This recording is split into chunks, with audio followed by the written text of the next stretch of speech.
রাজধানী মোহাম্মদপুর এলাকায় পুলিশের গুলিতে মুদি দোকানদার আবু সাইদের মৃত্যুর ঘটনায় সাবেক প্রধানমন্ত্রী শেখ হাসিনা সহ ৭ জনের বিরুদ্ধে মামলা হয়েছে। ছাত্র জনতার গণ আন্দোলনের মুখে ৫ আগস্ট দেশ ছেড়ে ভারতে আশ্রয় নেওয়ার পর শেখ হাসিনার বিরুদ্ধে এটি প্রথম মামলা।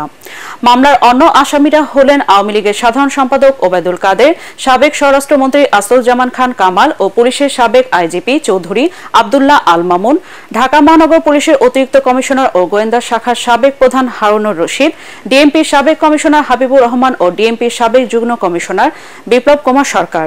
এর পাশাপাশি অজ্ঞাতনামা ২ থেকে ২৫০ জনকে এই মামলায় আসামি করা হয়েছে। নিহত আবু সাইদের শুভাকাঙ্ক্ষী আমির হামজা বাদী হয়ে আজ ঢাকা মেট্রোপলিটন ম্যাজিস্ট্রেট রাজেশ চৌধুরী আদালতে মামলাটি দায়ের করেন। আজ দুপুরে এই মামলার শুনানি হবে বলে জানা গেছে।